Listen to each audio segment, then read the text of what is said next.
Good afternoon, everyone. This is the Genealogical Society of Santa Cruz County Lecture Series. Today's guest speaker is Gordon Seyffert. He will be talking about Germany and Germans in America. This is part 1 of 2. To join this event using a telephone only, dial any of the following numbers and I'll read one aloud: 1-888-788-0099, and then you'll slowly enter the webinar ID of 868-6905-5088. And as usual, we are taking questions, which means if you're joining by a computer, you may use the Q&A icon to type in your questions. So on the Zoom control bar down there at the bottom, you'll see a little Q&A icon. Once you click on that, you'll be able to type in your question. And then the same if you're on a mobile device, the Q&A icon likely appears near the top right corner of your screen. And I'm now going to turn things over to Gail Burke to introduce our guest today. Gail, over to you. Thank you, Sarah. Good afternoon. We are glad to see all of you here for today's program. This program is presented in partnership with the Santa Cruz Public Libraries on the library's Zoom meetings platform.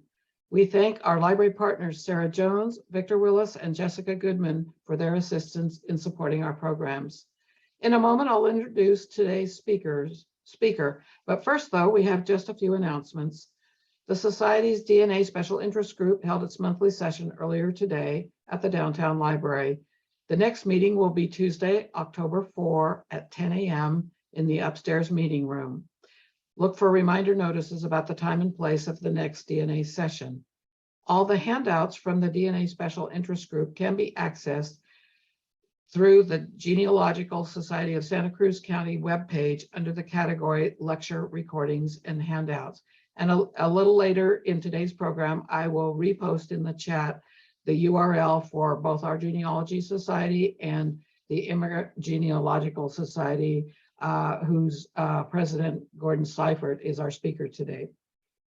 As you know, our membership year runs from July 1 through June 30. Thus, we are well into the new membership renewal time. Dues continue to be $25 for the year. Please send in your dues promptly. Thank you. We still need staffers. We staff the genealogy room at the downtown library Monday through Sunday. Each shift is only 2.5 hours long, and it's an opportunity to become more familiar with our reference collection. Our staffing roster will be complete if each of you will help by staffing just 1 day a month. Please volunteer to staff by emailing the Society, and I will put that email address in the chat as well. Our Society newsletter, Redwood Roots, has shifted to a quarterly publication schedule beginning with the new year in July.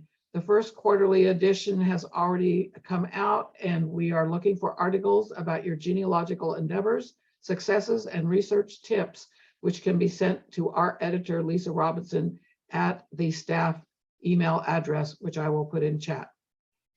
Our October program will feature part 2 of Gordon Seyffert's presentation about researching German ancestors. In November, we will be joined by Dan Modell, who will present the history of the Ebert family, an early Santa Cruz family. Now let's get to today's program. Today, we are delighted to welcome Gordon Seyffert as our speaker. Gordon is president of the Immigrant Genealogical Society of California, and he will present a dynamic 2-part program on the subject of German immigrant research. Today's meeting will examine some of the common inquiries Mr. Seyffert has encountered during his tenure at the Immigrant Genealogical Society. At the October meeting, Mr. Seyffert will examine questions submitted by you, our attendees. Some of you have already submitted questions at the time you registered to attend this two-part program. If you have not yet submitted a question about how to research your German immigrant ancestors, we invite you to do so. You may enter your questions by using the Q&A feature at the bottom of the Zoom screen today, and Sarah just pointed out where the Q&A icon is. The September and October programs are intended to be conversations. Therefore, there will be no handout for either part of this program. The programs will be recorded, however, and available on the Santa Cruz Library's YouTube channel, so you will be able to review the programs again in the future. It takes a little while before the recorded program is available on the YouTube channel.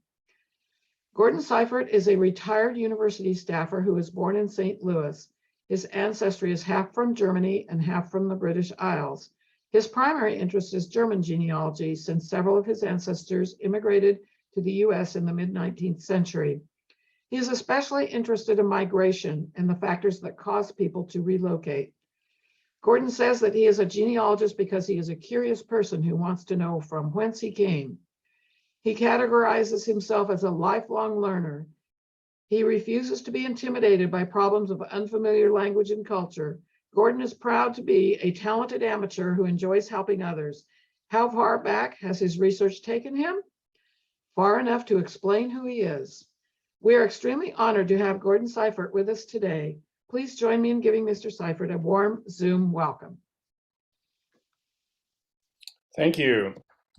I should start by saying that I have been a genealogist since 1975, but I've only been involved with German genealogy since the early 1990s. When the Berlin Wall went down, I thought, wow, now my people will be accessible through church records or what have you, because of my three great-grandparents who were German immigrants in the 1850s. They all came from what Germans would call Middle Germany, but we would know as the former East Germany, the communist part of Germany, or from East Prussia, which by the time I was born was either Polish or Russian.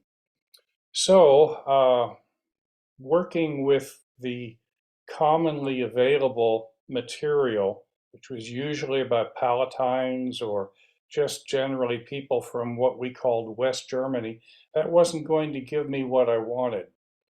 And I thought, well, you know, I'll give it a few years and gee, something's bound to happen. Well, unfortunately, the genealogy fairy didn't put my whole ancestry under my pillow one night, and I finally decided I was going to have to teach myself to read the old German script if I wanted to use the microfilms of the Church of Jesus Christ of Latter-day Saints to be able to extend what I knew, at least for the areas where they had records filmed.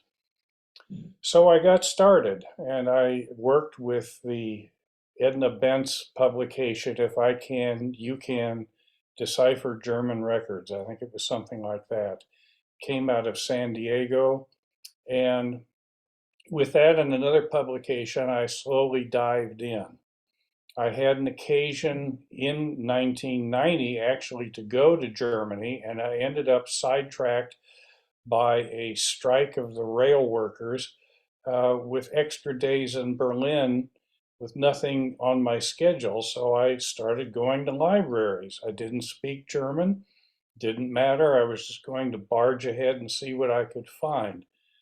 And from that, I have slowly evolved so that in 2011, coming out here to California from Kansas City, where my kids are from, I was asked to take over the editorship of the newsletter and other publications of the Immigrant Genealogical Society, which I did. So I've been now 11 years editor of a publication when I had no prior experience editing anything. The other thing I should say is that the society was actually formed from the library that we have, not the other way around. A woman had a private collection of books, which she decided she would share with the public. She had a print shop in North Hollywood with an extra room in the back where she could put her collection of books. And so she placed an ad in the Yellow Pages. This is back in the 1960s. And she said, well, I have this thing I'm calling the Immigrant Library. And all of a sudden, volunteers started coming to use these resources because it was hard to find such items. And she was buying books directly from Germany. So now what I like to tell people who come into the library is, it's great if you have a question and a specific need that I could help you with, But what you really need to consider is to come to the library for several days and just browse, see what's here, because you'd be amazed at the publications and the articles in publications that until you just start browsing, you'll never know exist. And case in point is an article I'm going to start with, which comes from the National Genealogical Society Quarterly. It's from September 1957.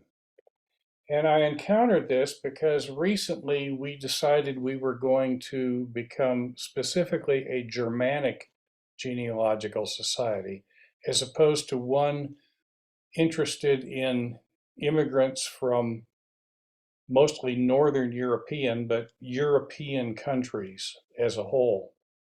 Um, Nowadays, we have so few people that could be considered experts that Germany is the only thing we can really tackle. So I'd like to start with this 1957 article because it will give you some background about where we stand. Remember, this is, 65 years ago? And the first person writing is an American genealogist, and he's writing for a symposium on genealogical sources in German-speaking lands. And here's the first thing that he says. Until 1900, measured by the number of genealogies published, it was meager.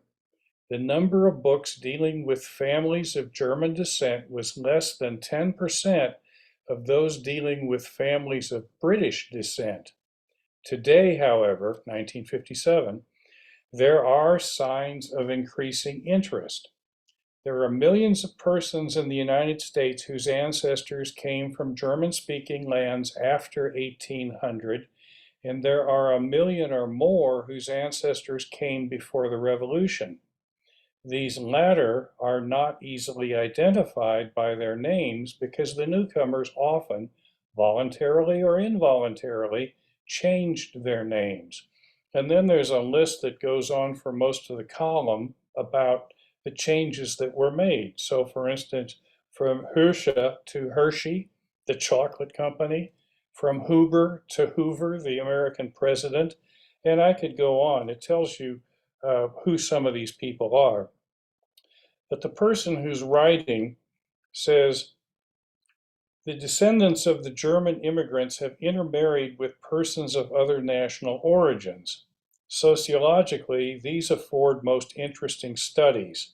And then he cites a work about the Schwenkfelder families who came to Pennsylvania from Silesia by means of Saxony in the 1730s. So this is 220 years before this publication. And what he did was to take the index to this volume, which is 1,500 pages or more, concerning descendants of 50 families who came, and he just chose the surname letters, the surnames beginning with the letter A. And he looked at those and scanned through and assigned them to either German, British, or unknown origin. And what he came up with was genuine German names, including those which would be anglicized German names or variants of German spellings. They were 80%. But by then, British surnames were 10%, and names of doubtful origin were 10%. So what he was saying was that the American researcher must consider 5 things when tackling their German genealogy. First, the exact location of the place where his family lived. Second, the political history of the place. Third, whether the subject of the search was baptized Protestant or Roman Catholic. Fourth, whether the church records are still in the care of the local clergyman or whether they've been deposited in a central regional archive. And fifth, whether the family name has variants. Now, on the second point, the political history, he talks about the reforms of 1806 to 1813, that is during the French or Napoleonic control of much of what today is Germany. They abolished the last traces of feudalism.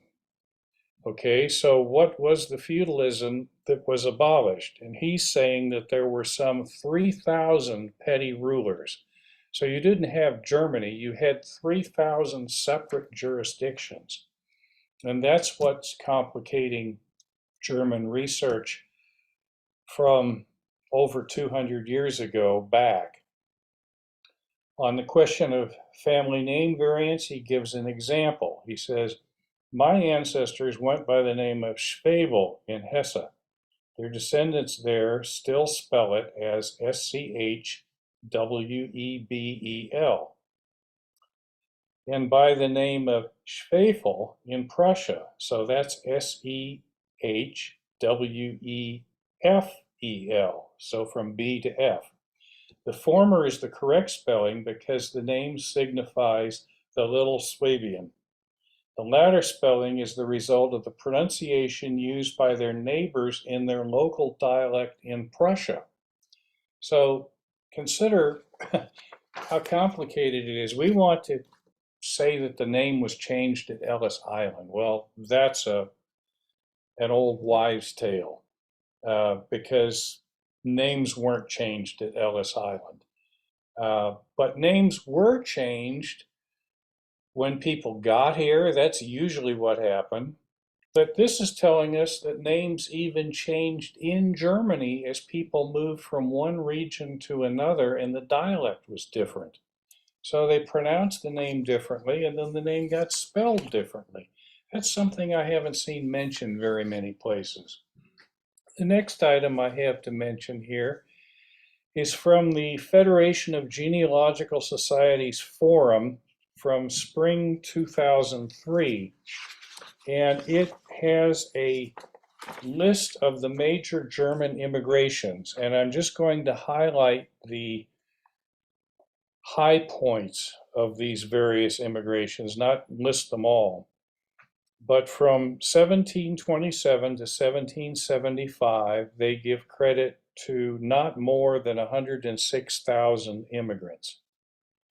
Then you skip ahead to 1800, 1819, and that's about 20,000 estimated.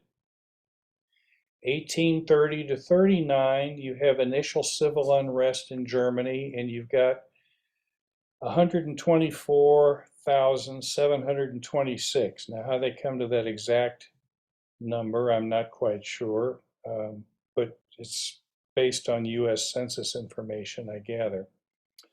1850 to 59, that's the rapidly expanding railroad and steamship system funneling people over here. 976,000 some odd.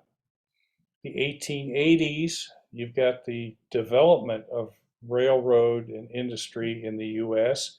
Now you've got almost 1.5 million people coming. The next influx comes in the 1920s with rampant inflation in Germany. That's listed as 386,000 some odd. And finally, the 1950s with the economic recovery following World War II, 576,000. Now, they provide a couple of examples, case studies as they're calling it, of some of those immigrants. And the first one is the famine Württembergers, 1816 to 1819, who left because of the volcanic eruption in Indonesia in 1815, followed by the year 1816, which has been called the year without a summer. All the crops failed because there wasn't sufficient sun and the climate was cold. So it says from 1816 to 1819, a wave of migrating German immigrants occurred. In 1817, 15 ships transported the immigrants, more than 3,800 in number, to Philadelphia. In the 4-year period of 1816 to 1819, some 27 ships carried more than 5,800 immigrants from Amsterdam and Antwerp to Philadelphia. Most of these were German-speaking, and most apparently came mainly from Baden and Württemberg.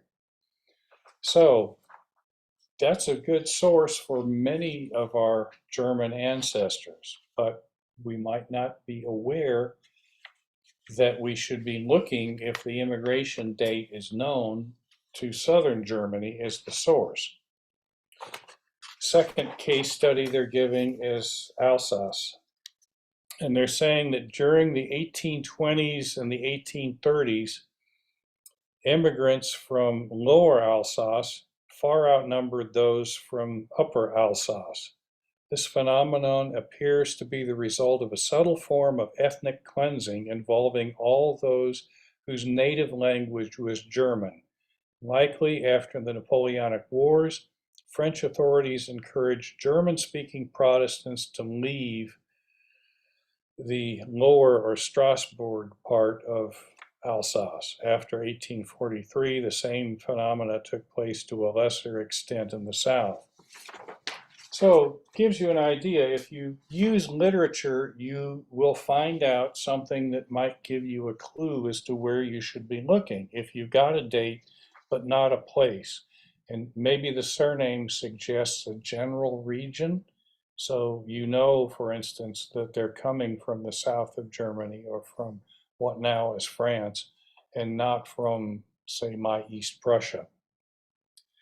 Now I've got another article here from the forum from fall of 2001, and it's by Kenny Burke, who some of you may know from his connection with the Hamilton County Genealogical Society and with the International German Genealogy Partnership. He talks about what he took as his steps in a 20-year search to find his German ancestral villages. And I'll just give you the titles of the category of search along with the years. It says 1970, locate descendants of ancestors. 1972, finding gold in ethnic publications.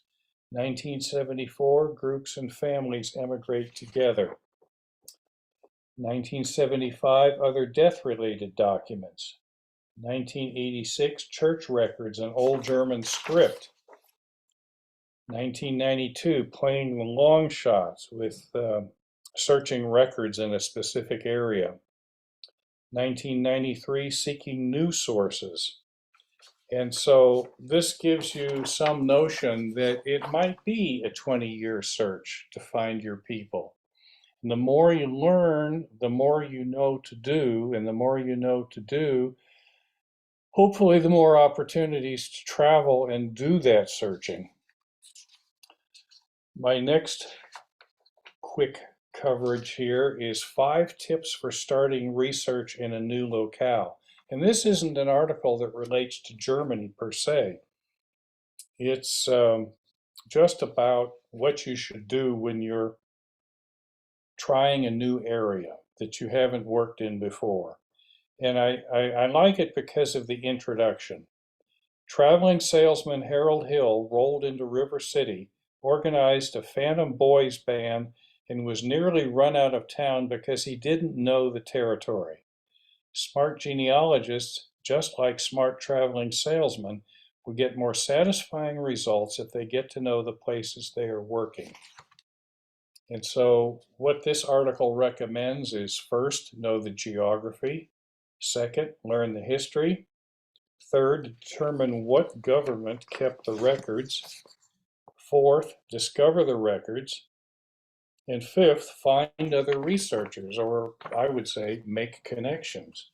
And even though that's not about Germany specifically, it really does hold true for doing German research. Now I've got an article that's saying that you can track generations with German Familienbuch and Seelenbuch. These are the family registers and registers of souls that you find most often in southern Germany. and they enable the researcher to see on one page all the vital records for a given family. It's like looking at a family group sheet.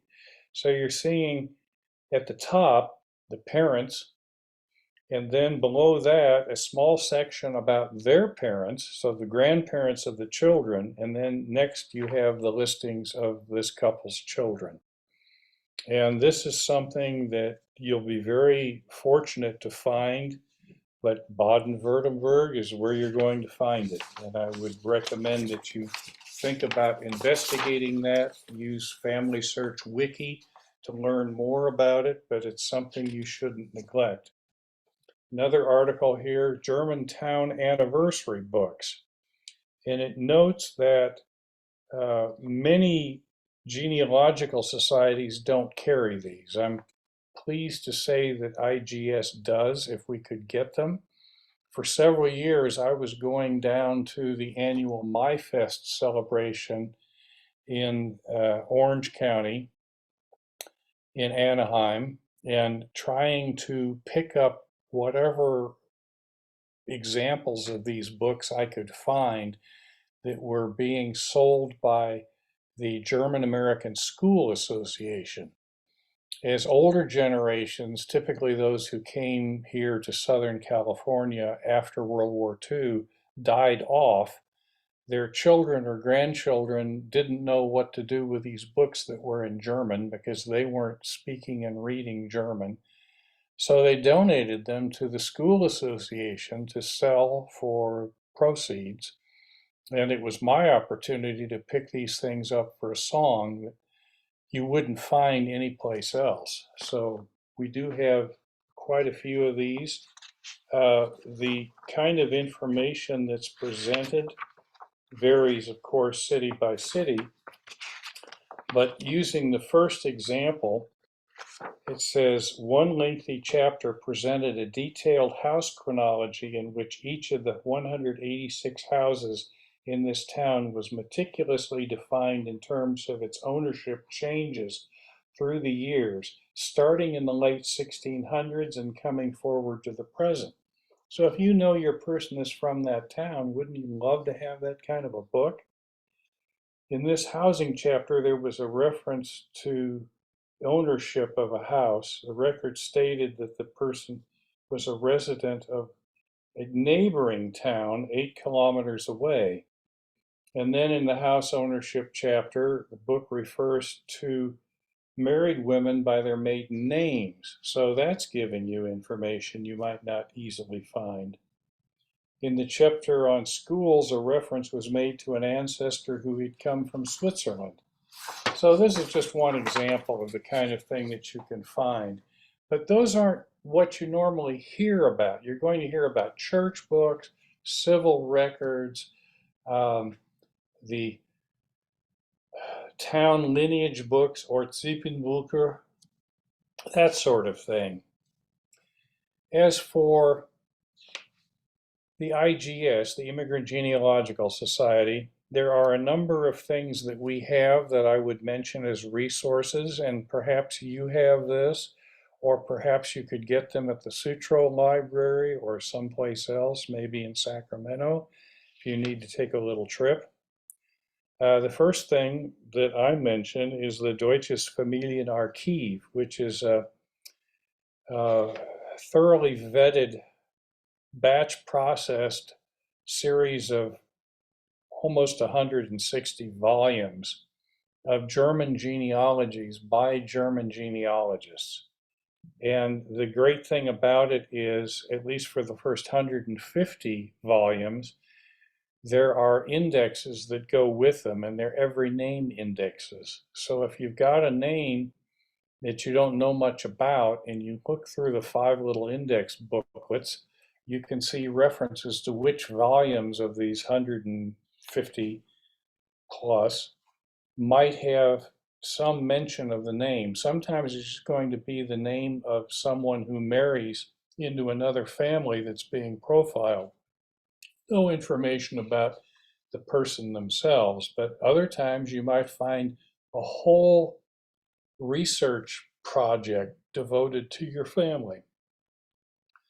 The second thing you probably have seen, the map guides to German parish registers.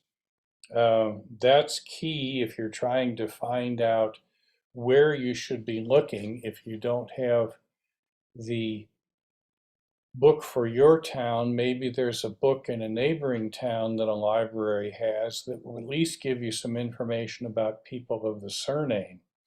And that's a place to start. Third on the list is Die Annenlistenkarte.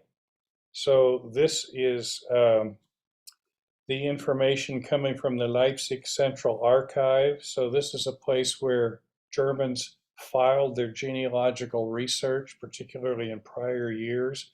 Some of the actual information was lost in the bombings of World War II, but there's still quite a bit on the card file that is relevant. German maps, particularly those that are 1 to 100,000. That's sufficiently detailed that could help you understand more where your people were living. Family genealogies, you always want to consider those.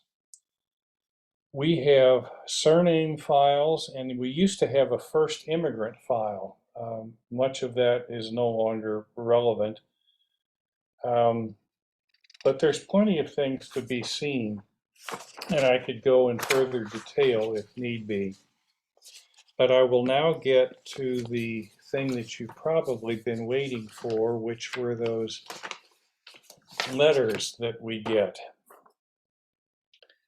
I have some that were not in the April 2017 copy of my newsletter, so I'll just start from the top. First one here is, I have, I think, a copy of a 1900 German census, but it is German, and I was wondering if there was someone who could tell me what it says. So that's a request for translation. And they did say, in addition, that they thought that it came from the Duchy of Mecklenburg-Schwerin. And in fact, it was a 1900 census for a household in a certain town in that territory. Not part of Prussia, by the way, but an independent Grand Duchy by that time. And so what we did was to refer them to English and German Wikipedia entries for the place, and also the official site for the town of which this old village is now a constituent community. Then I explained how to find the village in a German road atlas so they could explore a little bit where their people were from. I gave them a link to the family search entry for the place so that they could see what films or books might be available through the family history library. And then I concluded with an explanation of what story the census actually told about their people. And that was something I could do because I had taught myself to read the German script. The second one I have is I am, and they give a name, and live in Germany and am pursuing genealogy. Since my surname can also be found in the US, I wanted to ask if there is opportunity to tell me which, and they give a surnamed individual, person immigrated to the US, because I think that we could be related. So here was a response that I could do, just explaining, first of all, who I was and what my background was, because I was dealing with a German and I wanted to introduce myself because it's different when you're dealing with Germans than it is with Americans.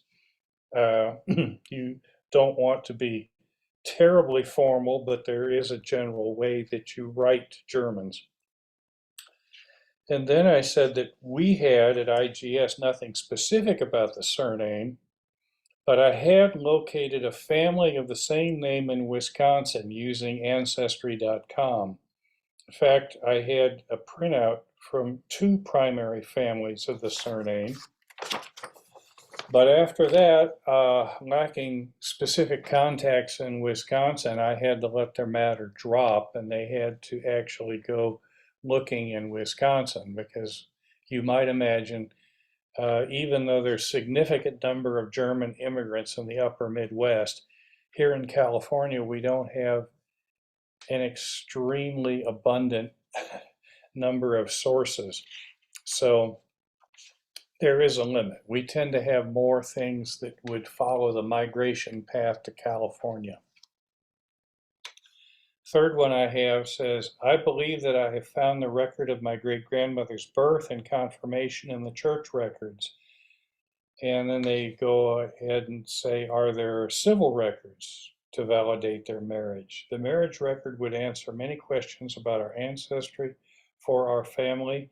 Both immigrated to the United States, that is the couple, and arrived in New York on, and they gave the date. And they said the ship's passenger list is the only record that is positively for my great-grandparents. So I said, use the ancestry.com collection of civil records for Eastern Prussian provinces now in Poland. And those records are taken by Ancestry from the Landesarchiv Berlin, because many of those Eastern records you'll hear were lost in the war. But no, they were transferred back into central Germany, into the Berlin area, before the eastern provinces fell. So you actually have maybe a better chance of locating information about your family if they're from East Prussia, as some of mine were, than if they were from a place like Saxony, for instance, which is part of Germany today.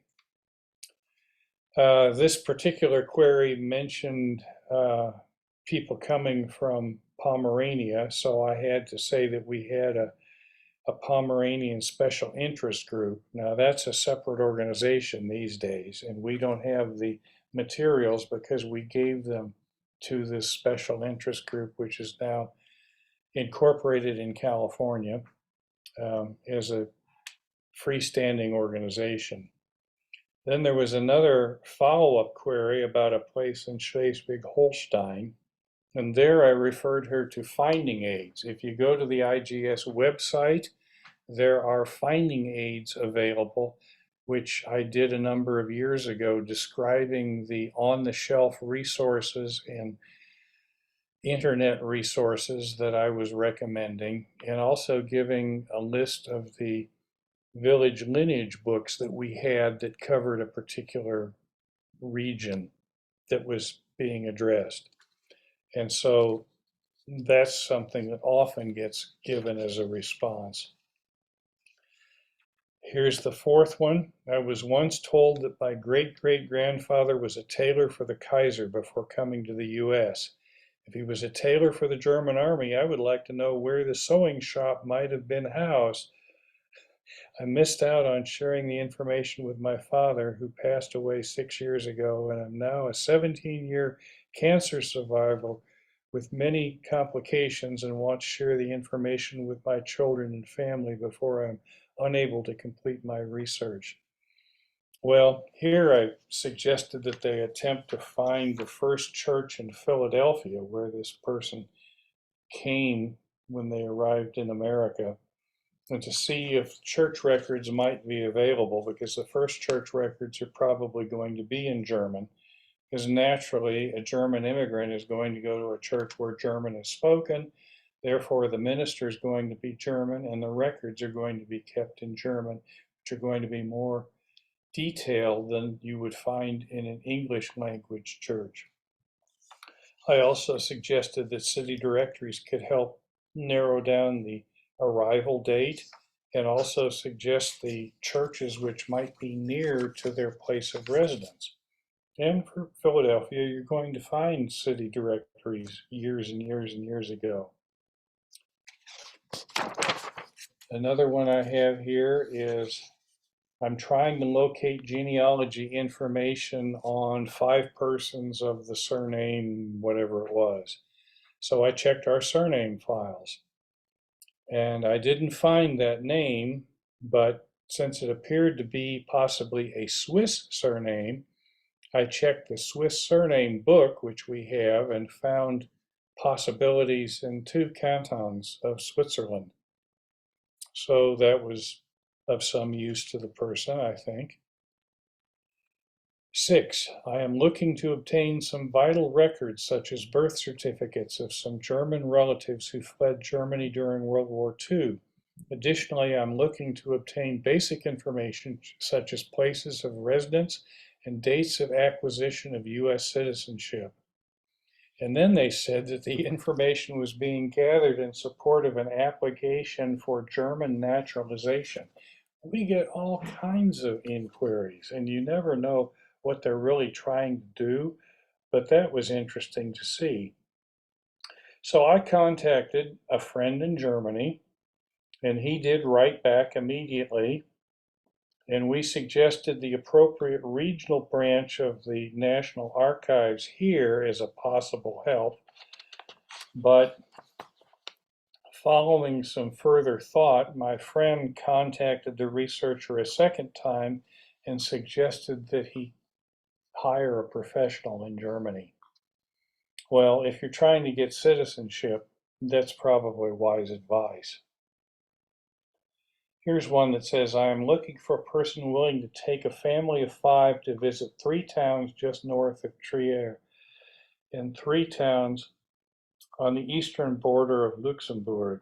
Can you make any recommendations? We will be in Germany next May. So I could only suggest names of researchers, and maybe those researchers would have further contacts to recommend. So we don't run travel tours like some genealogical societies or some professional researchers. So you do the best you can. Here's one. My grandfather, it gives a name, came from Berlin to New York in either 1892 or 1887. Might you have information on him? That's the hardest kind of thing to answer that there possibly is, because we're going to have maybe information about a certain individual, but it's a needle in a haystack when you consider all those thousands and thousands of people who came. I suggested experimenting with querying the ancestry database in different ways to widen the chances of success. So try to query it one way and then try a different approach. Use as many different approaches as you can. And there are guidebooks on how to use Ancestry or Google or any of these other resources to get what you might want. And then I suggested that they consider the fan club, the friends, associates, and neighbors, so that if they have names of other persons who are connected in some way or another with their immigrant ancestor, maybe there's information available about those people, if not the ancestor, him or herself. And again, the idea that they might look at church records, because now you've got Dr. Roger Meinert's series of books on German American church records. And that's excellent. I have helped people just by having a book on the shelf to which I could refer. I had one woman who has been an IGS member for maybe 40 years, and she's in her 90s now. And she came down a few years ago, had somebody drive her. She lives in Lompoc, I think. And she came down for the day, and she had been researching for years to see if she could find the name of the wife, the maiden name of her immigrant couple who came to Hermann, Missouri at the time of settlement in the 1830s, 1840s. And she had all kinds of records from Gasconade County, which is where this is located, but she had never found anything that mentioned the name. I pulled this book off of the shelf, opened it up, and looked up the name of the married couple. So his name, and it was in there.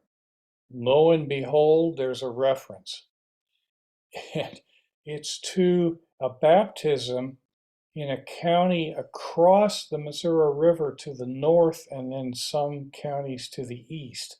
It appeared to be the son or daughter of this woman's brother. That's the closest I could guess. And I think it was a daughter, and that maybe the daughter was being named for her, and so she came to be a witness. And it was the German speaking minister at that church in a different county that recorded the places that these two witnesses came from. So I had not only the name, but the place that she came from. And wouldn't you know it, was a neighboring village to the husband.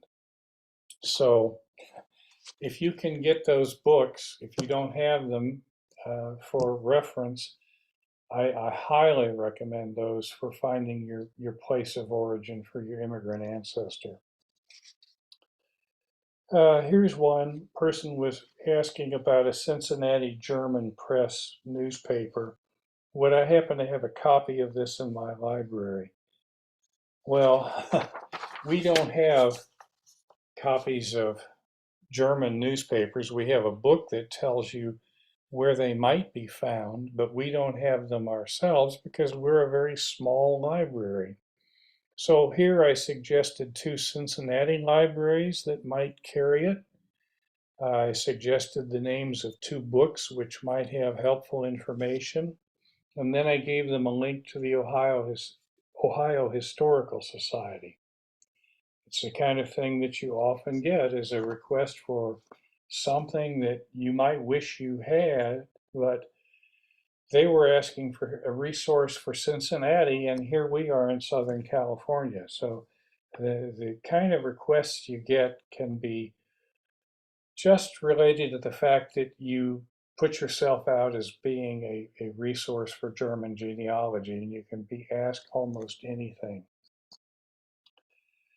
Here's one. Can you help me to find information about such and such person born in Sweden in 1838, emigrated to California before 1869, married with, and this was a fairly rare name it seemed to me, in 1870 and had two sons.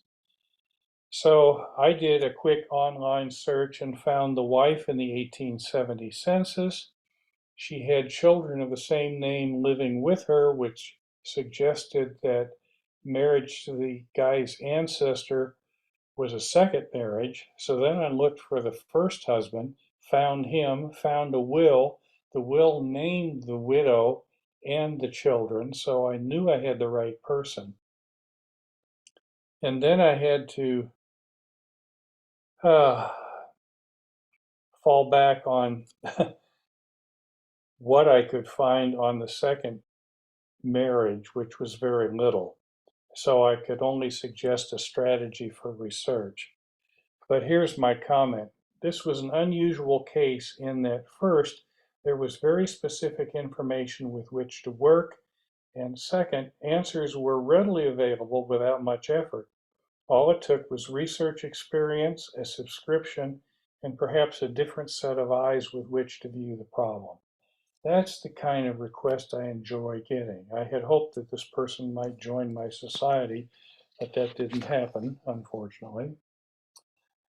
Then I had another interesting query. A great-grandfather coming from Bavaria in the 1880s wanted to know if there were resources. My answer was brief and to the point. The writer is certainly welcome to hire someone to do research on their behalf if they can come during our regular hours and pay the token research fee for a day's visit. But then I asked, would you have some time to provide guidance? Oh, this was a question to me. Would you have some time to provide guidance on hiring a volunteer or employee of the IGS to search for my great-grandfather in the center's holdings? And here I had to explain how in the old days, before the internet, we had lots of volunteers. Now we have none. So we can't do personal research of any kind. What we can do is recommend how a person go about their research. So I think with that, I've probably covered most of them. I did have one person who was an adoptee born in Germany who had German and American joint citizenship until they reached a certain age. And they had gotten hold of their adoption papers. So obviously I needed to see them. So I asked them to scan the papers and send them.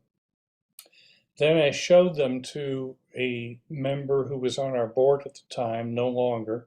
He's in his 90s. But this fellow was fluent in German, and he gave me a translation of the key paragraph from the adoption papers. And then he took the time to look for the birth name and the mother's name in the town mentioned. Where did he look? He looked in das Telefonbuch. And finding no one of the name there, he checked neighboring towns, found 5 separate persons of that not very common name, and one of those individuals had 3 different phone listings. So we sent that on, and the person was very grateful. But here's the icing on the cake. When I reported all this to my friend and colleague, he told me something about himself about which I had been unaware, that he himself had been an adoptee. Now that was an adoptee in Iowa, but nevertheless. And then he said that while he'd done research on both his adoptive and biological parents, it was the research he was finally able to do on his real father that had been the most satisfying of his long genealogical career. You never know what you're going to find. And I would just recommend to all of you listening that you spend time at libraries, sometimes just doing non-directive browsing to see what you can learn, to see if there's something maybe you've overlooked, some kind of a tip or resource that you can use. And always go back. There may be more than what you thought you knew you had available 5, 10 years ago. The more time that you can spend thinking about the research problem and boiling it down to specific questions, the better your chances of getting success. And with that, I'm going to turn it back over. I think it's probably time for questions. It is, and just to remind everyone joining us, go ahead and use that Q&A icon down there at the bottom of your Zoom control bar. So where you would ordinarily mute and unmute yourself, over to the right, you'll see Q&A, and that's if you're on a computer. So Gordon, you do have a few questions. They would like to know the name of the very first article you mentioned. The name of the very first article, it is the lead article in the September 1957 National Genealogical Society Quarterly, and it's about a symposium on genealogical research in German-speaking lands. And I'll hold it up here so that you might be able to take a screenshot if you like.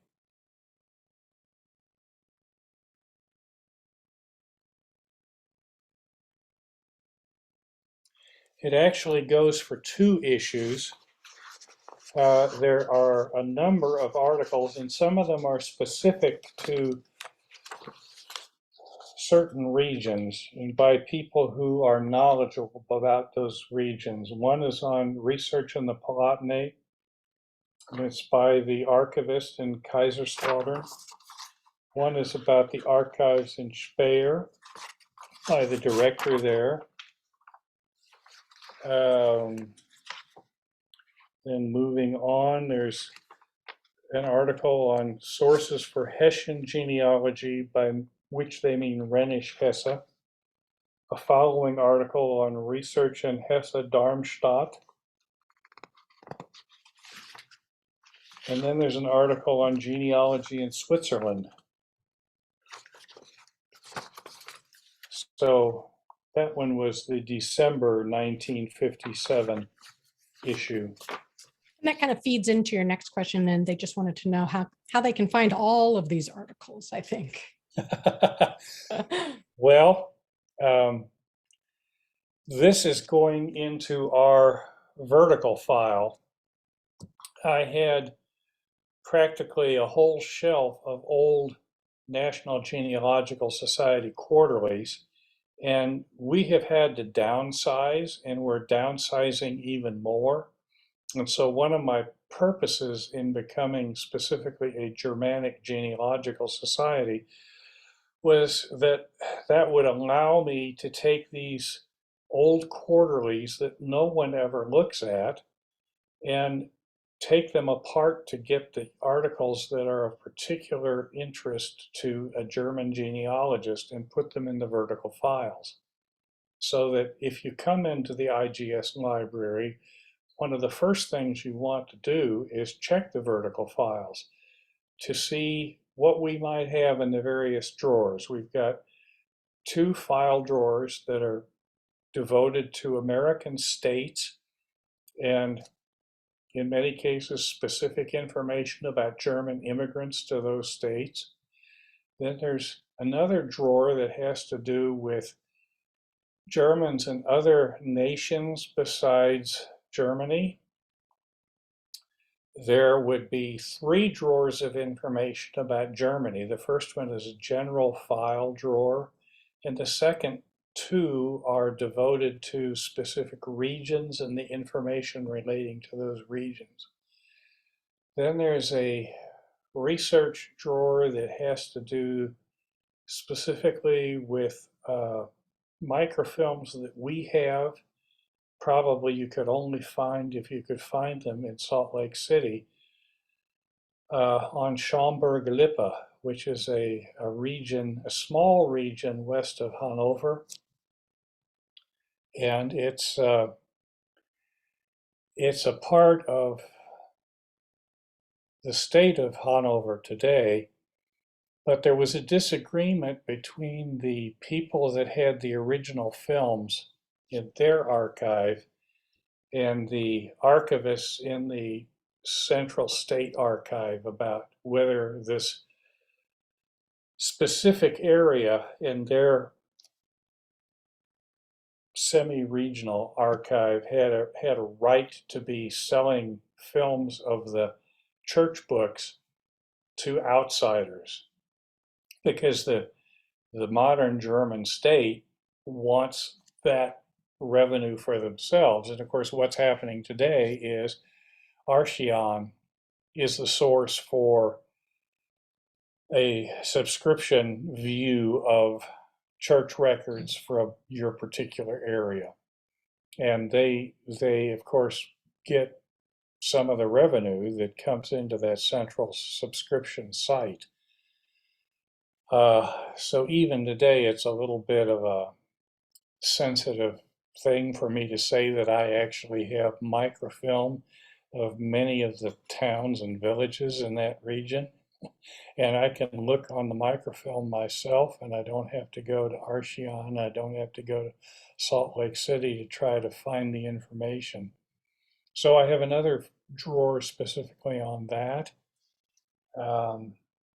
There's a general drawer on genealogy that's everything. So there's a file on adoptees, there's a file on Native Americans, file on African Americans, files on passenger lists, files on naturalization. I mean, anything you can think of that relates to genealogy in a kind of a general way. Jewish genealogy. So we do have these vertical files, and it's important that we do, because we can't have books about all of these different places.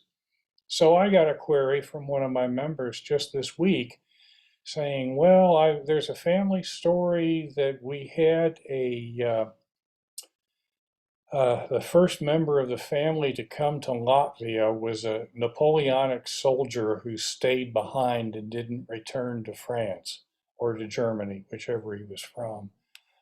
And all I could say was, well, you know, I'm going to look when I get back to the library and see what we have, but I know we only have 1 or 2 books on Latvia, and most of what we would have would be in the vertical files. So I've got to check that. And then we used to have just two drawers of what were called the surname files.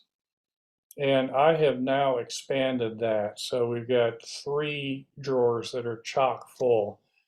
And it's from correspondence that we had over the course of 40 years. Some of it's general correspondence, some of it is research request correspondence.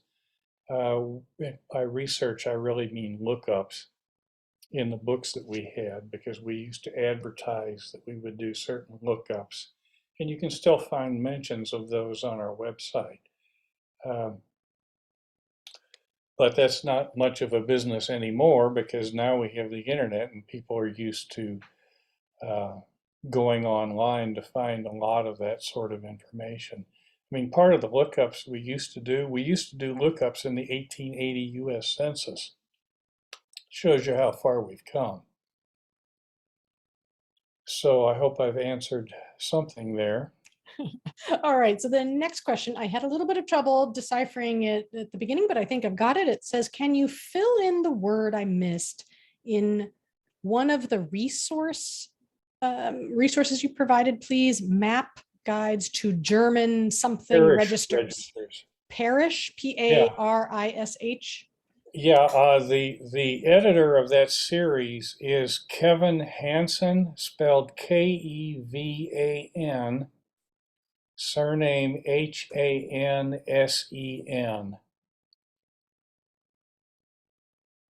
Okay, and Manuela, I put that in the chat for you. And that's a widely available resource in any major genealogy library today, especially if they're looking at Germans. But there's a companion set for Switzerland, and even I think we have Luxembourg. So, well, you got more questions here. It says, regarding German Jewish Holocaust survivors from Breslau, I'm sure I didn't say that correctly, and I'm very sorry. Where can we get information? I would recommend the Leo Baeck Institute in New York City. It's BAECK. And there's plenty of others. I mean, the best thing to do when carving out a new research area is to go to the Family Search Wiki, because they will tell you what's available and how you might approach research in a certain area that's new to you. But I think that Leo Baeck Institute is the place to start myself. Okay, great. Thank you. Your next question says, my family always said the family was from Alsace-Lorraine, yet I have found them in Pomeranian, now part of Poland. Was there a migration pattern of individuals who moved north, maybe in the 1830s? Well, there were movements. It probably would help to know something about the occupation of the men of the family, because that might explain something. But remember, when I was talking about that Alsatian case study of the 1830s, it talked about, and I was surprised to see this in print, but it said ethnic cleansing. Basically, the French were trying to get rid of German speakers. And so there might have been some encouragement to leave, and that might have been the place at the moment. Here's another place where you can consult Family Search Wiki and see if you mentioned Pomerania. You might look and see what they say about sources of migration into Pomerania from other places. Now, there's a whole lot of information about immigration into Southeastern Europe, because those areas were the areas that had so many German populations that during World War II were encouraged to resettle in Germany, and some did. All right. Your next question said, our ancestors arrived in San Francisco in the 1870s from Liepaja and Grobina, Latvia. They were German, and their records were found in the local Lutheran church there. The family relatives that remained behind were loyal to Russia and kept correspondence until World War I. Are there specific sources that might list their names in Russian? Well, you mentioned Latvia, and as I have already covered with one of my examples, we don't have a lot of information on Latvia, but again, the Family Search Wiki is going to tell you if there are societies. And another thing I should mention is mailing lists. Now, if you Google mailing lists, you're going to get who knows what. But if you Google using a German term, because the plural of a mailing list spelled the same in German, instead of adding an S, they add an EN. So if you Google mailing listen, all one word, you're going to get a link to a website which will give you a list of all of those mailing lists, and it will tell you through links to separate pages what the languages spoken on that list are, whether you have to enroll to be able to see things, how far back their archives might go, lots of information, but you can be looking to see if there's a mailing list for your area. And then if you're a member of the mailing list, if you choose to join, and if English is an acceptable language for that mailing list, which is basically just a forum, you can post your question in English. Otherwise, you could use the deepl.com translator, which I recommend over Google Translate. It's deepl.com. You can use deepl.com to translate your simplified language English letter into a German letter that you could then post. Well, thank you.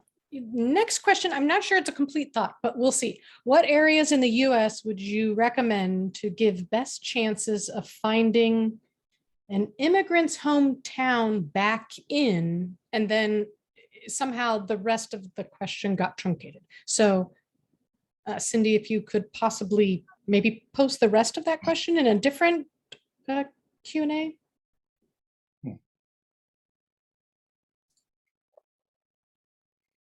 Best place in the US to find Yeah, I'm trying to interpret maybe German origins. I think we're all using the internet in large measure to get clues. You know, one thing I often do, because I love to do DNA matches for my wife and I, we're tested with both Ancestry and 23andMe.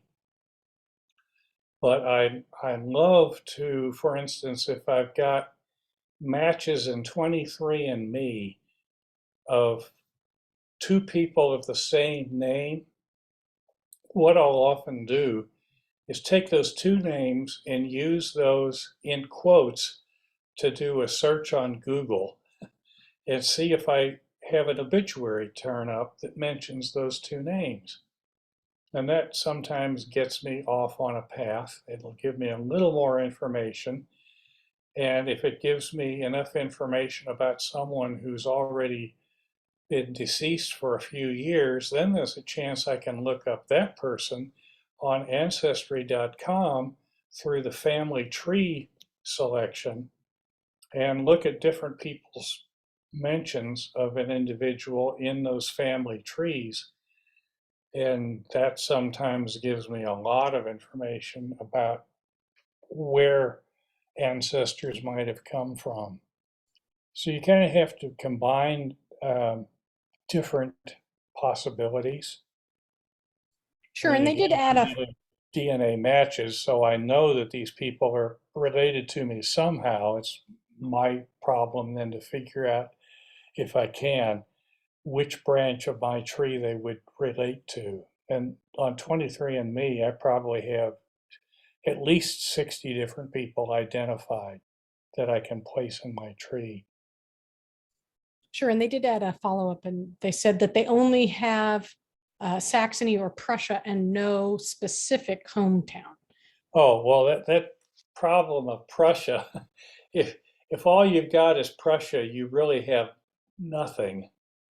Um, Again, I always recommend, if you know the town that they arrived in and settled in first, let's say they came to Philadelphia and actually settled for a time in Philadelphia before maybe moving on to Lancaster County or something like that, then go to Philadelphia, see if you can find a church where they were a member that very first year, and then see if there's a listing that will tell you something about their origin.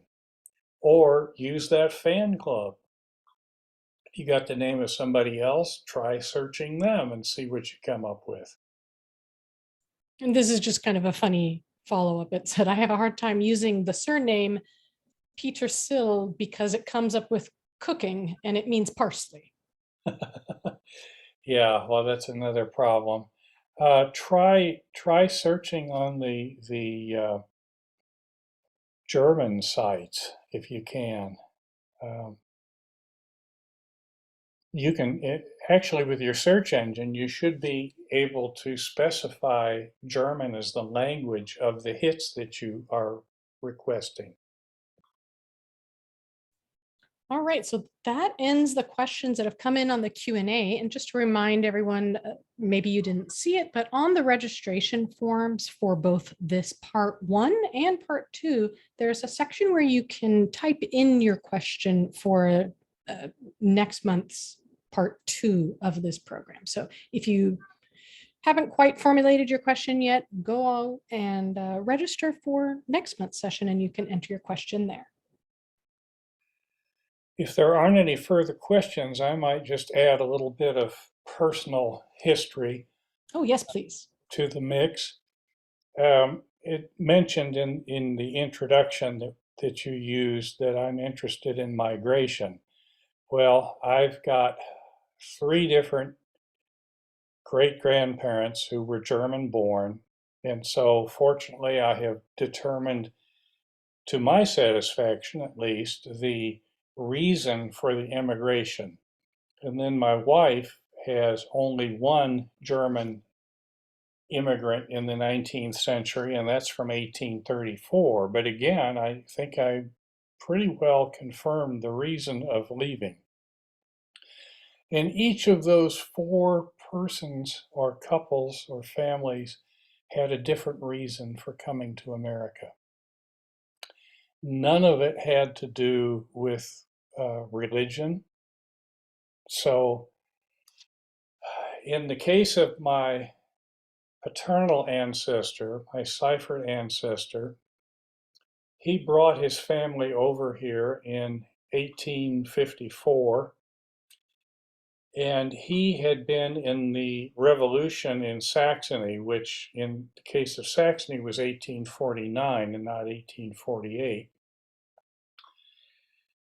When I was a boy, my father told me a couple of things, one of which was, well, the spelling of our surname did not change in coming to America. That's true. I could prove it 2 different ways now, but at the time I was like 10 years old and I didn't really know what to make of that, but I filed it away for future reference. Second thing he told me was, well, our immigrant ancestor came to America because he was afraid his sons might be drafted into the Prussian army. Bong! That's a red flag right there, because this guy was a resident, a citizen of the Kingdom of Saxony. That was not a part of Prussia.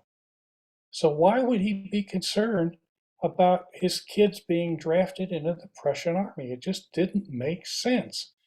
But again, when I was 10 years old, I didn't know from straight up about the history of Germany or the geography of Germany. I just heard what he said, filed it away.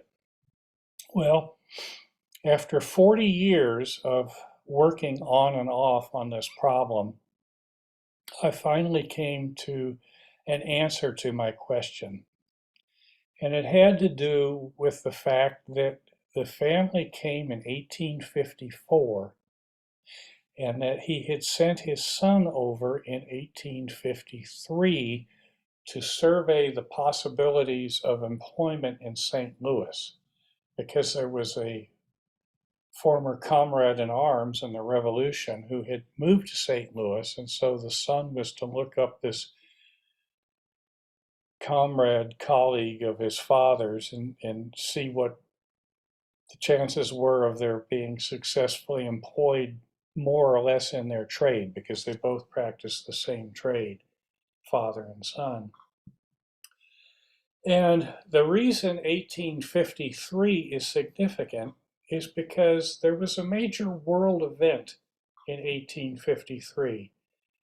And unless you're a student of history, you probably have no idea what I'm talking about. But 1853 was the Crimean War.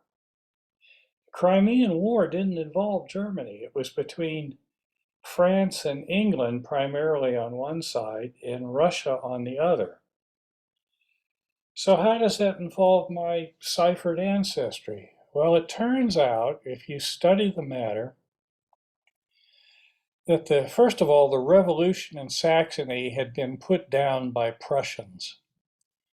By 1854, you had the telegraph and you had trains. And so the Saxon king, who was for a brief time deposed, was able to get in touch with the Prussian king and say, I need your help. Come send your army down here to restore me to my throne. And that's what happened. And the revolution was put down by the Prussians. And things were so bad after that that there are actually, you can find this in an old issue of Der Blumenbaum, the publication of the Sacramento German Genealogy Society. There's a great article about German lullaby songs, part of which were political. And part of those political lullabies were from Saxony. And I can't remember too much about how it went, but it was something like, sleep, little child, because out there the Prussian lurks. And he who does not close his own eyes might have their eyes closed by the Prussian. So it was instilling in young children the idea that Prussians are our enemies and you don't ever want to be around Prussians. So that was the initial thought about Prussia. But then how does Prussia get involved with the Crimean War? Well, if you study history, as I then had to do, you find out that at the time of the Crimean War, Russia's key diplomatic ally was Prussia. Well, Prussia had fought with all of its neighbors, and it needed all of its soldiers to protect its own borders. But what if the Russian Tsar called on the Prussian king to supply soldiers for Crimea? It stands to reason that my great-great-grandfather would have thought, oh, well, the king of Saxony owes his throne to the Prussian king. So the Prussian king could then look to mercenaries, just kind of like the Hessian mercenaries in the Revolutionary War, and say, okay, Saxon king, send me several regiments of your troops that I can send on to Crimean War. Well, Prussia never did become involved with the Crimean War, but when the war broke out, I'm sure that was what was on my great-great-grandfather's mind. So that made sense. And then the further research that I did on the name, by this time I had court records from Saxony, even if I didn't have church records. And those court records gave me an earlier spelling of my surname. It was S-E-Y with 2 dots, which is not an umlaut, it's a scribe's mark. Single F, E-R-T-H. So there's 3 different changes that are made to get to my name as it's spelled today.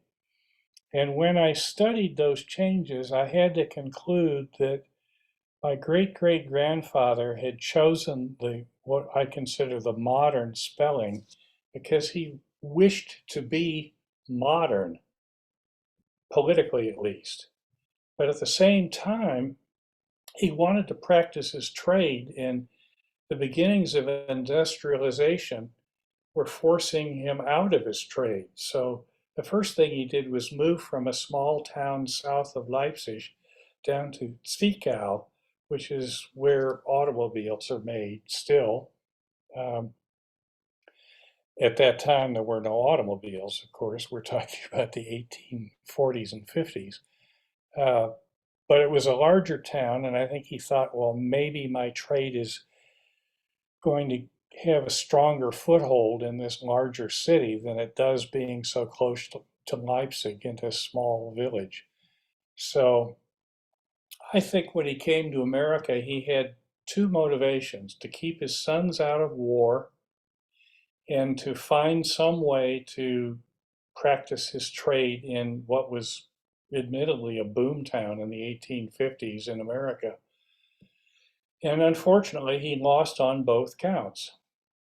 He had 2 sons that were involved in the American Civil War, and he, because of disease in St. Louis, quickly had to decamp for central Missouri, where he lived on the outskirts of the German settlements in Montague County, which is west of Jefferson City and a bit south where they lived. And he became a farmer.